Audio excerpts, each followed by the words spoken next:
Hello everyone, good morning. কেমন আছো সবাই? আশা করছি সবাই খুব ভালো আছো। আমরাও বেশ ভালো আছি। পিউস লাইফস্টাইলে তোমাদের সবাইকে আরও একবার ওয়েলকাম আমার নতুন ভিডিওতে। বেশ কয়েকদিন ধরে আমার দিনের শুরুটা কিন্তু এই ছাদ থেকেই হচ্ছে। তার প্রথম কারণ হচ্ছে যেহেতু দিল্লিতে প্রচুর জলের সমস্যা, তো এখানে সাপ্লাইয়ের জল আসে 5টা থেকে 8টা পর্যন্ত। তো ট্যাঙ্কিটা ফুল করার একটা ব্যাপার থাকে, আর ট্যাঙ্কিটা কতটা ফুল হলো ঘরে তো অ্যালার্ম বাজে, তাও একবার দেখার ইচ্ছে হয়, যে কারণে ছাদে গিয়ে ট্যাঙ্কিটা চেক করে নিই। আর তাছাড়া ছাদে খুব ভালো নেটওয়ার্ক পাওয়া যায়, আমার ভিডিওটা তাড়াতাড়ি ডাউনলোডও হয়ে যায় আর আপলোডও হয়ে যায়, যে কারণে কিন্তু দিনের শুরুটা আমার ছাদ থেকেই হয়। আর আজকে ধৃতাংশুর বাবার সারাদিনটা ছুটি আছে, যে কারণে এই যে দেখো এখন কিন্তু 10টার উপর বেজে গেছে, আর বাবা ছেলে দুজনে মিলে কিন্তু এখানে পড়ে পড়ে ঘুমাচ্ছে। আর আমি এখন এসেছি এদেরকে উঠানোর জন্য, না হলে তো সারা দুপুর যে কি বাজনা বাজাবে সে তো আমি বুঝতেই পারছি, কিন্তু ওঠার কোনো নাম নেই। আর ওর পাপা বলছে আজকে আমার ছুটি, আমি তো শুধু রেস্টই করে যাব, বলে তো সে পড়েই আছে বিছানাতে, ওঠার কোনো নামই করছে না। অবশেষে তাদেরকে ঘুম থেকে উঠানো গেল। তারপরে এই যে দেখো আমি লিকার চা করে এনেছি, তার সঙ্গে একটুখানি মুড়ি এনেছি আর একটুখানি ঝুরি ভাজা মাখিয়ে এনেছি। এবারে একটু বসে বসে চা খেয়ে নিই শান্তিতে, তারপরে কিন্তু দুজনে যাবে আবার একটুখানি বাইরে। আর আজকে যেহেতু বাড়িতে আছে না, তো সেই জন্য বললাম একটুখানি দোকানে যাও, ঠাকুরের জন্য প্রসাদ নিয়ে আসো। তো সেই জন্য বাইরে গিয়েছিল। আর এই দেখো আমার পুত্র দোকানে গিয়ে তার পছন্দের জিনিস চিপস সেটা নিয়ে এসেছে। আর প্রথমবার কিন্তু বাইরে থেকে ঘুরে এসেছিল, বলছে দোকানে এখনো নতুন মিষ্টিগুলো নিয়ে আসেনি, যে কারণে প্রথমে দোকান থেকে তো ঘুরে চলে আসলো, তারপরে আবার গিয়ে কিন্তু প্রসাদটা নিয়ে এসেছিল। তো তারপর কিন্তু দুজনে মিলে ভাগাভাগি করে ঘরের কাজবাজগুলো সেরে নিয়েছিলাম। তারপরে স্নান সেরে এই যে পুজো দিয়ে নিলাম একটুখানি, তারপরে কিন্তু খাওয়া দাওয়ার ব্যবস্থাটা করতে হবে। আর রান্নাবান্না তো অলরেডি আমার হয়েই গেছে, তো চলো তোমাদেরকে একটুখানি শেয়ার করে দিই যে আজকে কি রান্নাবান্না হলো। তো গত দিনের কিন্তু যে কুমড়োর তরকারি সেটা একটুখানি ছিল, তো সেটা গরম করেছি। আর আজকে শুধুমাত্র বেগুন আলু দিয়ে মাছের একটা ঝোল করেছি। আর ওর পাপা ওই যে স্যালাড কেটে নিয়েছে, আর ধৃতাংশু তো স্যালাড দেখলো মানে সে ভাত খাওয়ার আগে শশাগুলো একেবারে ফিনিশ করে দিয়েছে। তো ওই যে দেখছো পিছনে আমাদের ঠাকুর মন্দিরটা বসানো, আসলে এই যে রুম মালকিন সে এসেছিল, আর আমাদের ঠাকুর ঘরটা পাশের ঘরে ছিল। তো ওই দিদিভাই বলছে যে এখানের থেকে তুমি যে বেডরুমে থাকো ওই রুমে ঈশান কোণে রাখলে ঠাকুর মন্দিরটা বেশি ভালো হবে, যে কারণে এই কয়েকদিন পর এখানে নিয়ে এসে বসালাম ঠাকুর মন্দিরটা। আর কি বলতো, এখানে পূর্ব পশ্চিম দিক নির্ণয় করাটা আমার পক্ষে তো একটু খালি ডিফিকাল্টি হয়ে যায়। ধৃতাংশুর পাপাও বুঝতে পারছিল না, যে কারণে আমরা পাশের ঘরে রেখেছিলাম। তো ওই দিদি যখন বলল যে ওর এটাই হচ্ছে ঈশান কোণ, যে কারণে আমাদের বেডরুমের ওই কর্নারটাতেই কিন্তু ঠাকুর মন্দির রেখেছি।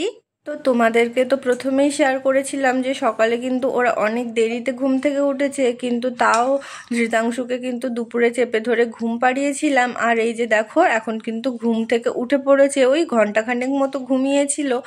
আর এই যে ঘুম থেকে উঠেই যে ঠাকুরের কাছে প্রসাদ দেওয়া হয়েছিল, এক দৌড়ে সেই প্রসাদ তুলে নিয়েছে, নিয়ে এখানে বসে বসে খাচ্ছে। তো আজকে কিন্তু একটুখানি বাইরে যাওয়ার কথা আছে। তো এই যে ধৃতাংশুর পাপা তার নিজের কাজেই যাবে, তো তার সাথে কিন্তু আমরাও যাব। তো একটুখানি বাজার টাজার করে তারপরে কিন্তু তার কাজগুলো মিটিয়ে আমরা ঘরে ফিরবো। আর এই যে ধৃতাংশু খেয়ে নিচ্ছে প্রসাদটা, তারপরে কিন্তু আমরা এক এক করে রেডি হয়ে নেব সবাই। আর বাজার থেকে কিন্তু আমরা ঘুরে চলে এসেছি। আর এই যে দেখো কিছু কিছু জিনিস কিনেছি, সেগুলো তোমাদের সাথে একটুখানি শেয়ার করে দিই। তো আমি আমার ঠাকুরের জন্য দুটো মালা নিয়ে এসেছি আর একটা ওড়না নিয়ে এসেছি। তো আজকে কিন্তু সেগুলো পরিয়ে দেব, আর পরিয়ে তোমাদের সাথে অবশ্যই শেয়ার করব। আর এই যে দেখো একটা লিপস্টিক নিয়েছি কিন্তু নর্মাল, আর একটা রুমাল নিয়েছি এটা ধৃতাংশুর জন্যে। আর এই যে একটা ক্লিপ নিয়েছি, ক্লিপ দেখলেই কেন জানি আমি আটকে যাই, মানে এরকম ভ্যারাইটিস ক্লিপ আমার খুবই ভালো লাগে। তো আজকে একটা ক্লিপ নিয়ে এসেছি, আবার যখনই দেখবো নতুন কিছু তখন কিন্তু আবার নিয়ে চলে আসবো। আর বাজারে যাওয়া হবে, ধৃতাংশুর নিজের জন্য খেলনা কিনবে না সেটা কি কখনো হয়? তো ও তো খেলনার দোকানে গিয়ে না কনফিউজড হয়ে গেছে, কোনটা নেবে বুঝতে পারছিল না। তারপরে কোনো মতে এই যে একটা পছন্দ করে দিয়েছে, এটা ট্রাক্টরই হবে। আর কি বলো তো, এটা নেই তো এটা ছেড়ে দেয়, মানে এটা পছন্দ হয় না, আরেকটা চোখে লাগে। তারপরে এটাই দেখে শুনে ওর হাতে ধরিয়ে দিলাম। আর এই যে একটুখানি লাল শাক কিনে এনেছি, তার সঙ্গে একটা তরমুজ কিনে আনা হয়েছে, আর ওই যে আনার কিনে আনা হয়েছে। আর আমরা কিন্তু বেশি কিছু কেনাকাটা করিনি, ভাবলাম যে ফেরার পথে আরও একবার মার্কেট থেকে ঘুরে আসব, কিন্তু ওর পাপা যে কাজে গিয়েছিল সেখানে এতখানি লেট হয়ে গেছে, তো আমরা কিন্তু অনেক তাড়াহুড়া করেই বাড়িতে চলে এসেছি।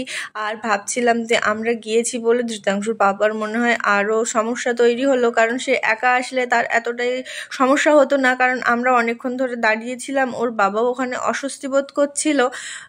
তো কি আর করা যাবে, অনেকখানি লেট হয়ে গিয়েছিল, যে কারণে কিন্তু আমরা আর মার্কেটটাতে ঘুরিনি, আমরা বাড়ি চলে এসেছিলাম। আর ওর বাবার আরও একটা কাজ ছিল, তো আমাদেরকে বাড়িতে ছেড়ে সে কিন্তু আবার কাজটা মিটিয়ে ঘরে চলে আসবে। আর ফেরার পথে কিন্তু আজকে নিয়ে এসেছিল চিকেন, তো সেটাই রান্না বান্না হবে রাতে। তো আমরা যখন বাড়িতে আসি, মানে আমি আর ধৃতাংশু, তখন তো অলরেডি 9টার উপর বেজে গেছে, কিন্তু ওই যে ফেরার পথে ওর পাপা কিন্তু বললো যে রাতে কিন্তু চিকেন হবে। আমি বললাম রাত হয়ে গেছে, তাও বললো না রাতে চিকেন হবে, কোনো সমস্যা নেই। যে কারণে আমি কিন্তু ঘরে এসেই রান্নার সমস্ত ব্যবস্থা করতে শুরু করলাম, আর ওর পাপা কিন্তু চলে গেল তার কাজে।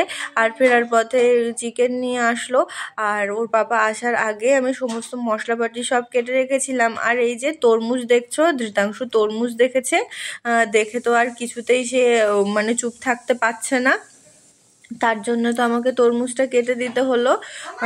আর ধৃতাংশুর সাথে সাথে কিন্তু আমরাও খেয়ে নিলাম। আর এত সবের কাজের মধ্যে কিন্তু রান্না বান্নাটাও রেডি হয়ে গেল 10:30টার মধ্যে। তো তারপর আমরা বসেও পড়লাম খাওয়া দাওয়ার জন্যে। আজকে সারাদিনটা তো এভাবেই কাটলো আমাদের, বেশ ভালো। তো যাই হোক, আজকের ভিডিওটা কিন্তু এখানেই শেষ করছি। কেমন লাগলো তোমরা অবশ্যই কমেন্ট করে জানিও। ভালো থেকো সবাই, দেখা হবে নতুন কোনো ভিডিওর সাথে। ততক্ষণ সবাই ভালো থেকো, সুস্থ থেকো, সাবধানে থেকো।